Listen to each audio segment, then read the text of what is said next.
थी और इसके लिए पूरा विपक्ष मिलकर सरकार पर दबाव भी ज़रूर बनाता। और हम भी देखते हैं कि विपक्ष कितना दलितों और आदिवासियों के आरक्षण के साथ है, लेकिन ऐसा करना तो बहुत दूर की बात रही, बल्कि इन्होंने माननीय सुप्रीम कोर्ट के इस आए निर्णय पर कुछ भी खुलकर नहीं बोला है। और इस मामले में केंद्र की भाजपा सरकार व अधिकांश सभी विरोधी पार्टियां अभी तक भी चुप्पी साधे हुए हैं। इतना ही नहीं, बल्कि अब SC/ST आरक्षण में वर्गीकरण व क्रीमी लेयर को भी लागू करने का ये कार्य माननीय सुप्रीम कोर्ट ने राज्य सरकारों के ऊपर ही छोड़ दिया है, जो अब अपने हिसाब से इसका पूरा राजनीतिक फायदा भी उठाएंगे। साथ ही इसकी आड़ में इन वर्गों को बांटकर इन्हें आपस में भी लड़ाएंगी। अर्थात अब ये पार्टियां फूट डालो व राज करो की नीति का भरपूर फायदा उठाएंगी, जबकि संविधान के मुताबिक किस जाति को SC व ST की सूची में शामिल करना है या नहीं करना है, तो इसका ये अधिकार अभी तक केवल संसद व माननीय राष्ट्रपति जी को ही दिया हुआ था, जिसे 1 अगस्त 2024 को माननीय सुप्रीम कोर्ट के आए निर्णय के जरिए वापस लेकर इसे अब सीधे राज्य सरकारों को ही दे दिया गया है, जिससे अब इन वर्गों के साथ काफ़ी ज्यादती होगी। अर्थात इनका अब ये आरक्षण ना के बराबर ही रह जाएगा। और अब कांग्रेस के श्री राहुल गांधी ने तो विदेश में जाकर इनके सभी आरक्षण को ही आगे वक्त आने पर ख़त्म करने का ही ऐलान कर दिया है। लेकिन जब वो भारत में रहते हैं और ख़ास तौर से भारत में रहते हैं और उनको लगता है कि किसी राज्य में चुनाव हो रहा है, तो फिर इधर आकर वो गिरगिट की तरह रंग बदल लेते हैं और क्या बोलते हैं इधर आकर कि हम आरक्षण के पक्ष में हैं। बाहर जाकर वो बोलते हैं हम आरक्षण को ख़त्म करना चाहते हैं इंडिया में SC/ST के, और इधर आकर बोलते हैं कि हम आरक्षण के पक्ष में हैं। आप इसको कांग्रेस की क्या नीति समझेंगे? ये कांग्रेस की दोहरी नीति है, ये स्पष्ट नीति नहीं है। ये भी आप लोगों को समझना चाहिए। तो ऐसी कांग्रेस पार्टी जो SC/ST के आरक्षण के बारे में कहती कुछ है और करती कुछ है, तो आपको इस पार्टी को, जो इस बार हरियाणा में तो विधानसभा का आम चुनाव हो रहा है, इस चुनाव में खास तौर से दलितों को इनको सबक सिखाना बहुत ज़रूरी है। इसलिए इन वर्गों के लोगों को बाबा साहब डॉक्टर भीमराव अंबेडकर द्वारा जो इन्हें आरक्षण का ये संवैधानिक अधिकार मिला है, ये कोई कांग्रेस ने नहीं दिया है। ये परम पूज्य बाबा साहब डॉक्टर अंबेडकर ने SC/ST वर्गों के लोगों को जो आरक्षण की सुविधा दिया है, ये संवैधानिक अधिकार परम पूज्य बाबा साहब डॉक्टर अंबेडकर ने आप लोगों को दिया है। तो इसे बचाने के लिए अब इन सभी विरोधी पार्टियों को यह आपके हरियाणा प्रदेश में हो रहे विधानसभा आम चुनाव में कतई भी अपना वोट नहीं देना है। यदि आप लोगों को इससे बचाना अपने आरक्षण को, तो आप लोगों को कांग्रेस BJP एंड कंपनी के लोगों को कतई भी अपना वोट नहीं देना है, जो अभी तक भी माननीय सुप्रीम कोर्ट के इस आए निर्णय के संदर्भ में कुछ भी खुलकर बोलने के लिए तैयार नहीं है। ऐसी स्थिति में अब इन वर्गों को इस चुनाव में अपने बने इस गठबंधन की सरकार बनाकर इसे लागू होने से तब तक लटकाकर व रोक कर रखना है जब तक केंद्र की सरकार कोर्ट के इस निर्णय को संवैधानिक संशोधन के जरिए ख़त्म करके इसे पुरानी स्थिति में बहाल नहीं कर देती है। इसको आपको राज्यों में पास नहीं होने देने का, इसको लटका के रखना है सुप्रीम कोर्ट के जजमेंट को, निर्णय को। कब तक? जब तक केंद्र की सरकार कोर्ट के इस निर्णय को संवैधानिक संशोधन के जरिए खत्म करके इसे पुरानी स्थिति में बहाल नहीं कर देती है। और इसके लिए अब आप लोगों को इस चुनाव में या उन सभी विरोधी पार्टियों को सत्ता में आने से जरूर रोकना है जो माननीय सुप्रीम कोर्ट के आए इस निर्णय के पक्ष में है, समर्थन में है। और इनके स्थान पर अब आपको एक तरफा अपना वोट केवल बीएसपी व इनेलो के बने अपने इस गठबंधन को ही देना है, ताकि सत्ता में आकर यह आपके स्टेट में, आपके हरियाणा प्रदेश में माननीय सुप्रीम कोर्ट के आए इस निर्णय पर कुछ हद तक अंकुश लगाया जा सके। जब तक पार्लियामेंट में ये संशोधन बिल पास नहीं होता है तो कम से कम ये गठबंधन की सरकार बनती है तो हम उसको लागू नहीं होने देंगे, इसको लटका कर रखेंगे। तो ये इसके लिए आप लोगों को अपने गठबंधन की सरकार बनाना बहुत ज़रूरी है। इतना ही नहीं बल्कि यहाँ विरोधी पार्टियों की ज़्यादातर रही जातिवादी मानसिकता के चलते देश में आज़ादी के बाद शुरू में केंद्र एवं अधिकांश राज्यों में भी काफ़ी लंबे समय तक सत्ता में आसीन रही कांग्रेस पार्टी ने व इनके सहयोगी दलों ने भी, और अब पिछले कुछ वर्षों से केंद्र एवं काफ़ी राज्यों में भी बीजेपी व अन्य जातिवादी पार्टियों की भी रही सरकारों ने इनका आरक्षण का कोटा अभी तक भी पूरा नहीं किया है, पूरा नहीं भरा है। आपके हरियाणा प्रदेश में भी काफ़ी सीटें खाली पड़ी हुई हैं, जबकि यूपी में जब मेरे नेतृत्व में 4 बार सरकार बनी, मैंने विशेष अभियान चलाकर जो सरकारी नौकरियों में रिजर्वेशन कोटा अधूरा पड़ा था या पूरा नहीं था, उसको मैंने विशेष अभियान चलाकर इसको पूरा कराया था।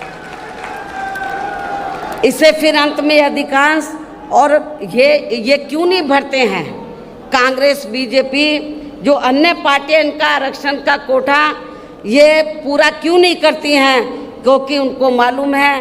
कि लोग भूल भाल जाएंगे और इससे फिर अंत में अधिकांश किसी न किसी रूप में फिर ये पार्टियां इनकी नौकरियों को सामान्य वर्गों को ही दे देती हैं। पदोन्नति में आरक्षण को तो इन्होंने मान्य कोर्ट की आड़ में काफ़ी हद तक ख़त्म ही कर दिया है और इस मामले में लगभग यही खराब स्थिति हमें यहाँ के हरियाणा प्रदेश में भी देखने के लिए मिल रही है। इसके साथ ही अब इन वर्गों के लोगों को प्राइवेट सेक्टर में आरक्षण दिए जाने की व्यवस्था किए बिना ही केंद्र व राज्यों में भी ज़्यादातर सरकारी कार्य यहाँ प्राइवेट सेक्टर के जरिए ही देश के अधिकांश बड़े बड़े पूंजीपतियों व धन्ना सेठों को ही दिए जा रहे हैं, जिसके कारण आपके यहाँ हरियाणा प्रदेश सहित पूरे देश में अब इन वर्गों के लोगों को आरक्षण का बहुत कम ही लाभ मिल पा रहा है। और अब इससे पूरे देश में दलितों व आदिवासियों के साथ साथ अन्य पिछड़े वर्गों को भी काफ़ी ज़्यादा नुकसान हो रहा है, जबकि अन्य पिछड़े वर्गों के लोगों को भी ये मालूम होना चाहिए इन्हें मंडल कमीशन की रिपोर्ट के तहत आरक्षण की ये सुविधा केंद्र में कांग्रेस पार्टी की रही सरकार में नहीं बल्कि बीएसपी के कड़े संघर्ष एवं अथक प्रयासों से ही केंद्र में रही श्री बीपी सिंह की सरकार में ही मिली थी, जिसके लिए बीएसपी को काफ़ी संघर्ष करना पड़ा था, जिसका भी अब यहाँ जातिवादी विरोधी पार्टियों की चल रही सरकारें इन्हें पूरा लाभ नहीं दे पा रही हैं। इसके साथ ही श्री बीपी सिंह की सरकार में ही इन वर्गों के मसीहा परम पूज्य बाबा साहब डॉक्टर भीमराव अंबेडकर को भी यहाँ भारत रत्न की उपाधि से सम्मानित किया गया था, जिसके लिए वो हर प्रकार से पात्र भी थे, जो इनको बहुत पहले ही ये सम्मान मिल जाना चाहिए था, जिसके लिए विशेषकर कांग्रेस पार्टी प्रमुख तौर से जिम्मेवार व कसूरवार भी है। इससे इन वर्गों के प्रति इस पार्टी की हीन व जातिवादी मानसिकता साफ झलकती है, जिसने इनके कारवां को आगे बढ़ाने वाले वे हर मामले में समर्पित व्यक्तित्व मान्यवर श्री कांशीराम जी के देहांत होने पर केंद्र में रही इसी कांग्रेस पार्टी की सरकार के चलते हुए एक दिन का भी राष्ट्रीय शोक घोषित नहीं किया गया था। इन वर्गों के मामले में यहाँ मैं ये भी कहना चाहती हूँ, केंद्र द्वारा लोकसभा व विधानसभा चुनाव में महिलाओं को जो 33% आरक्षण देने की बात कही गई है, तो उसमें SC ST व OBC वर्गों की महिलाओं को अलग से कुछ भी आरक्षण नहीं दिया गया है। इसके साथ ही इन वर्गों के लोगों को जुल्म जाति से निजात दिलाने के लिए जो भी नियम व कानून आदि बने हैं, तो उन पर भी केंद्र व अधिकांश राज्यों की सरकारें सही से अमल नहीं कर पा रही हैं, जिससे अब यहाँ खासकर दलितों व आदिवासियों के ऊपर शोषण करने वाले लोगों का, अति पिछड़े वर्गों के लोगों के ऊपर भी शोषण करने वाले लोगों का मनोबल और भी ज़्यादा बढ़ रहा है। और ये सब हमें यहाँ आपके हरियाणा प्रदेश में भी काफ़ी कुछ देखने के लिए मिल रहा है। इसी प्रकार हमें पूरे देश में मुस्लिम व अन्य धार्मिक अल्पसंख्यक समाज के लोगों की भी हालत हर मामले में कोई खास अच्छी नज़र नहीं आती है। इतना ही नहीं बल्कि अपर कास्ट समाज में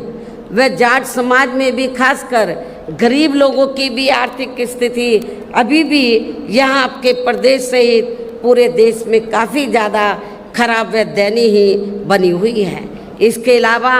आपके हरियाणा प्रदेश सहित पूरे देश में सर्व समाज में से विशेषकर यहाँ गरीब, मजदूर, किसान, कर्मचारी, व्यापारी एवं अन्य मेहनतकश लोग भी अपनी विभिन्न समस्याओं को लेकर अभी भी हमें काफ़ी ज़्यादा दुखी ही नज़र आते हैं। और इनमें भी किसान वर्ग तो केंद्र की वर्तमान भाजपा सरकार द्वारा बनाई गई इनकी गलत नीतियों के कारण अब काफ़ी ज़्यादा परेशान व आंदोलित भी रहा है और अभी भी है। लेकिन इन सब की मुख्य वजह हमारी पार्टी केंद्र व आपके हरियाणा प्रदेश में भी यहाँ अब तक की रही अधिकांश विरोधी पार्टियों की रही सरकारों की गरीब व किसान विरोधी तथा जातिवादी, पूंजीवादी व संकीर्ण मानसिकता के तहत बनाई गई इनकी गलत नीतियों एवं गलत कार्य प्रणाली को ही काफ़ी हद तक जिम्मेवार मानकर चलती है। और इस मामले में खासकर इनकी गलत आर्थिक नीतियों की वजह से ही आए दिन यहाँ पूरे देश में आपके हरियाणा प्रदेश में भी गरीबी,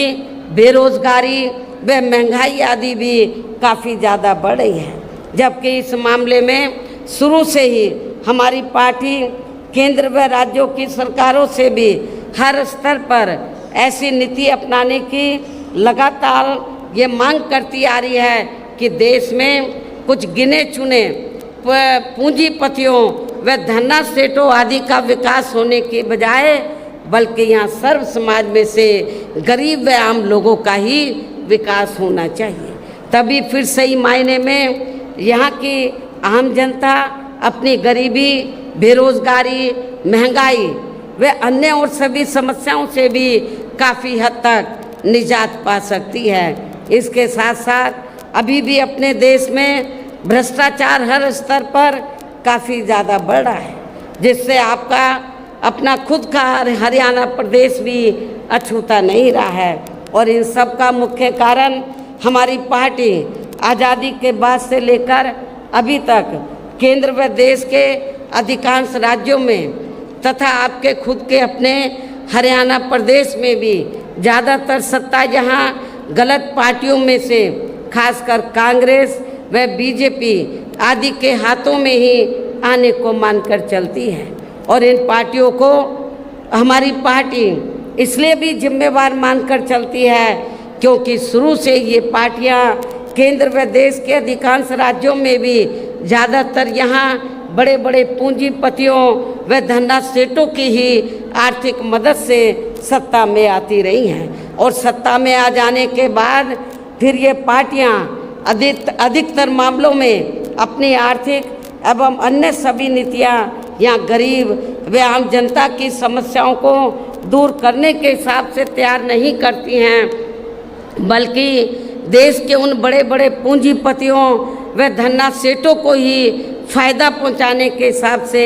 अपनी अधिकांश नीतियां तैयार करती है, जिनके धन व बल से चुनाव लड़कर ज़्यादातर ये पार्टियां केंद्र व आपके राज्य सहित देश के अन्य राज्यों में भी अभी तक यहाँ सत्ता में आती रही हैं, जिसके कारण ही अब पूरे देश में व आपके खुद के अपने प्रदेश में भी अभी भी हमें यहाँ सर्व समाज के लोग, गरीब लोग अधिकांश मामलों में अपनी विभिन्न समस्याओं को लेकर काफ़ी ज़्यादा दुखी व परेशान ही नज़र आते हैं, जबकि पूरे देश में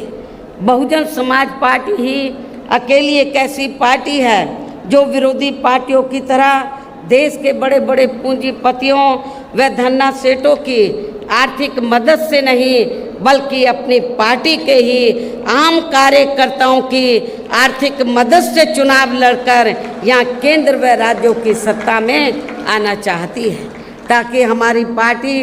सत्ता में आने के बाद फिर बिना किसी दबाव के व आज़ाद होकर सर्व समाज के लोगों की सभी समस्याओं का समाधान करके उन्हें हर मामले में व हर स्तर पर यहाँ खुशहाल बना सके। और इसी आधार पर चलकर ही आबादी के हिसाब से देश के सबसे बड़े प्रदेश उत्तर प्रदेश में 4 बार हमारी पार्टी ने अपने नेतृत्व में वहाँ सरकार भी बनाई है, और हमने अपने सभी चारों रही सरकारों में अपनी पार्टी की विचारधारा एवं सिद्धांतों के तहत चलकर वैसे तो वहाँ सर्व समाज के हितों का पूरा ध्यान रखा है, लेकिन सभी मामलों में प्राथमिकता पहले हमने वहाँ सर्व समाज में से विशेषकर उन दलितों, आदिवासियों, पिछड़े वर्गों, अक़लियत समाज के लोगों को तथा गरीब एवं असहाय लोगों को ही दी है, जिनकी वहाँ हर मामले में व हर स्तर पर सभी विरोधी पार्टियों की रही सरकारों में उनकी हीन, जातिवादी, संकीर्ण व पूंजीवादी सोच होने के कारण काफ़ी ज़्यादा उपेक्षा की गई है। इसके अलावा हमारी पार्टी की रही सरकार ने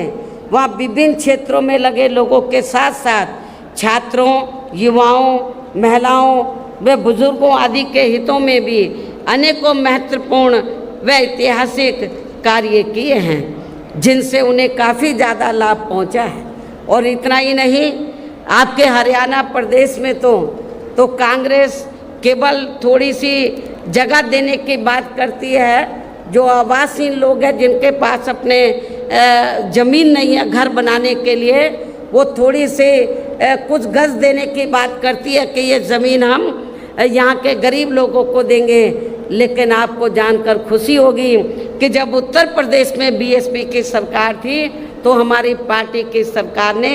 केवल उनको खाली ज़मीन नहीं दी, बल्कि ज़मीन पर उनके 2-2 कमरों के पक्के मकान भी सरकार की ओर से फ्री बना कर दिए थे। और जहाँ पर इनको ये पक्के मकान बना कर दिए, उनकी बस्ती डेवलप की, शिक्षा, चिकित्सालय, अन्य और सभी सुविधाएं हमने वहाँ इन लोगों को उपलब्ध कराई थी। केवल खाली प्लॉट नहीं दिया था, हमने पक्के मकान बना कर दिए, और जो रोज़मर्रा की ज़रूरतें हैं उनको भी हमने उनकी बस्तियों में पूरा किया। और इतना ही नहीं, आपको याद होगा जब मान्यवर श्री कांशीराम जी जीवित थे और हरियाणा प्रदेश में आते थे, आप लोग बड़े दुखी थे कि हमारे पास रोटी रोजी के साधन नहीं है, हमारे पास खेती करने के लिए ज़मीन नहीं है। तो उस समय आप लोग एक नारा लगाते थे कि जो ज़मीन सरकारी है वो ज़मीन हमारी है। आप लोग एक नारा लगाते थे, लेकिन वो नारा आपका पूरा नहीं हो पा रहा था हरियाणा में। और ये कब होगा? जब आपकी सरकार बनेगी। लेकिन जब उत्तर प्रदेश में 4 बार हमें सरकार बनाने का मौका मिला, तो उत्तर प्रदेश में हमने बड़ी संख्या में लाखों लोगों को, जो दलित वर्ग के लोग थे, और जो गरीब लोग थे अन्य समाज में, उनको हमने किसी किसान भाई की 1 इंच भी ज़मीन छीनकर हमने भूमिहीन लोगों में नहीं बांटी थी, बल्कि सरकार के पास जो खेती करने के लिए सरकारी ज़मीन खाली पड़ी थी, उस सरकारी ज़मीन के 2-2, 3-3 एकड़ के पट्टे काटकर हमने भूमिहीन लोगों को, जो गरीब लोग हैं, भूमिहीन लोग, जो दलित वर्ग के लोग हैं, उनको खेती करने के लिए हमने फ्री दी। और इतना ही नहीं, आपको ये भी मालूम है कि जहाँ पर दलित बस्तियाँ होती हैं तो वहाँ जाते ही मालूम पड़ जाता है हर गांव में, गांव देहात में, कि यहाँ पर दलित वर्ग के लोग रहते हैं। क्योंकि जो भी पार्टियाँ सत्ता में आई, उन्होंने आपकी दलित बस्तियों को विकसित नहीं किया। लेकिन जब हमारी पार्टी की सरकार बनी, हमने डॉक्टर भीमराव अंबेडकर ग्राम विकास योजना के तहत, तो जहाँ पर दलित लोग रहते थे, हमने गांव चिन्हित किए अधिक तादाद में, उनको हमने इस योजना के तहत हर सुविधा से हमने उनको सुविधा मुहैया कराई, उनको सुविधा उपलब्ध कराई और उनको विकसित किया, डेवलप किया। ये भी आप लोगों को मालूम है। और उस गांव में जाते ही मालूम पड़ जाता था कि ये डॉक्टर अंबेडकर गांव है। और जब मेरी गवर्नमेंट के दौरान जब हमारे समाज के लोग अपने बच्चियों का रिश्ता करते थे गांव में, तो देखते थे कि हमारी बेटी का रिश्ता डॉक्टर अंबेडकर गांव में ही होना चाहिए, ताकि हमारी बेटी को शौचालय के लिए कहीं बाहर ना जाना पड़े, जंगल में ना जाना पड़े। हमने शौचालय भी बनाए। अब उन्हें ये लोग अपना काउंट कर लेते हैं। यूपी में बीएसपी की सरकार में ही ये सब सुविधा उपलब्ध कराई गई। इसके और इतना ही नहीं, हमारे किसान भाई, मेरे ख्याल यूपी में हमारे किसान भाई चले जाएं, पश्चिमी यूपी तो बिल्कुल लगा हुआ है हरियाणा प्रदेश से, तो यूपी में हमने किसानों को बहुत सुविधाएं दी। आज लोग याद करते हैं, गन्ने का रेट हमने कभी भी आज तक ना हरियाणा में ना यूपी में किसी भी पार्टी की सरकार ने इतना रेट नहीं दिया गन्ने का, जितना हमने गन्ना किसानों को रेट दिया था। किसानों की भी हमने सभी समस्याओं का काफ़ी हद तक समाधान किया तथा उनकी फसलों का भी उन्हें समय से उचित दाम दिया। और मैं अपने जाट भाइयों को बताना चाहती हूँ, जब उत्तर प्रदेश में पुलिस की भर्ती हुई, 2 लाख से ज़्यादा पुलिस की भर्ती हुई, तो पहले भर्तियों में रिश्वत चलती थी। तो लेकिन मेरी सरकार में मैंने बोला रिश्वत नहीं चलेगी, और बिना रिश्वत के आपके पश्चिमी यूपी में बड़ी तादाद में अन्य समाज के लोग तो भर्ती हुए, रिजर्वेशन के तहत SC ST OBC के लोग भी भर्ती हुए। लेकिन बड़ी तादाद में जो लोगों के दिल और दिमाग में धारणा थी कि बीएसपी जाटों के खिलाफ है, वो धारणा निकल गई। क्योंकि जब मेरी सरकार बनी और ये भर्ती हुई पुलिस की, तो बड़े पैमाने पर पश्चिमी यूपी से जाट समाज के नौजवान बच्चे पुलिस में भर्ती हुए। और आज आप गाँवों में चले जाओ, वो यही कहते हैं कि बहन जी ने बिना पैसे के हमारे बच्चों को नौकरी दे दी, पुलिस में भर्ती कर दिया। इसके साथ ही हमने उत्तर प्रदेश में सर्व समाज के लोगों के ऊपर किसी भी प्रकार की कोई जुल्म जाति आदि भी नहीं होने दी है। इतना ही नहीं, बल्कि हमारी पार्टी की रही सरकार ने वहाँ देश में दलित एवं अन्य पिछड़े वर्गों में समय समय पर जन्मे अपने महान संतों, गुरुओं व महापुरुषों में भी खासकर महात्मा ज्योतिराव फुले, छत्रपति शाहू जी महाराज, नारायणा गुरु, बाबा साहब डॉक्टर भीमराव अंबेडकर एवं मान्यवर श्री कांशीराम जी आदि को भी विभिन्न रूपों में पहली बार वहाँ पूरा आदर सम्मान दिया है, जिन्हें विरोधी पार्टियों के लोग अभी तक भी आसानी से पचा नहीं पा रहे हैं। इस प्रकार से उत्तर प्रदेश में हमारी पार्टी ने अपने सभी चारों रहे शासनकाल के दौरान वहाँ हर मामले में व हर स्तर पर सर्व समाज के लोगों को काफ़ी बेहतरीन सरकार दी है। और यदि आप लोग भी यहाँ अपने हरियाणा प्रदेश में गरीबों एवं किसानों तथा आम जनहित के व विशेषकर कमज़ोर एवं उपेक्षित वर्गों के हितों में ऐसे ही कार्य करना चाहते हैं। इसके साथ ही आपके प्रदेश की जनहित से जुड़ी जो भी यहाँ स्थानीय समस्याएं हैं तो उन्हें भी दूर करना चाहते हैं, तो फिर आप लोगों को भी उत्तर प्रदेश की तरह ही अपने हरियाणा प्रदेश में भी यहाँ अपने बने इस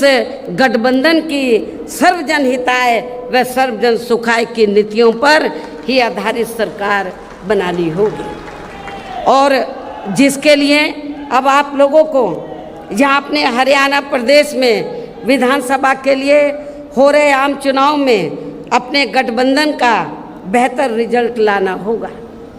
इसके साथ साथ आप लोगों को वोट पड़ने तक यहाँ की सत्ताधारी पार्टी व अन्य सभी विरोधी पार्टियों के साम दाम दंड भेद आदि हथकंडों से भी जरूर सावधान रहना है। और इस मामले में खासकर आप लोगों को विरोधी पार्टियों के जारी किए गए उनके हवाई व प्रलोभन भरे चुनावी घोषणा पत्रों आदि के बहकावे में भी कतई नहीं आना है, जिन्हें ये पार्टियां सत्ता में आने के बाद अधिकांश अमल में नहीं लाती है, जिस पर से अब जनता का काफ़ी हद तक विश्वास भी उठ गया है। इसलिए हमारी पार्टी किसी भी चुनाव में अपना कोई भी चुनावी घोषणा पत्र आदि जारी नहीं करती है। वैसे भी हमारी पार्टी कहने में बहुत कम बल्कि कार्य करके दिखाने में ही ज़्यादा विश्वास रखती है, अर्थात जो कहती है तो उसे करके भी दिखाती है, और ये सब हमने उत्तर प्रदेश में करके भी दिखाया है। और अब संक्षेप में मेरा यही कहना है कि आप लोगों को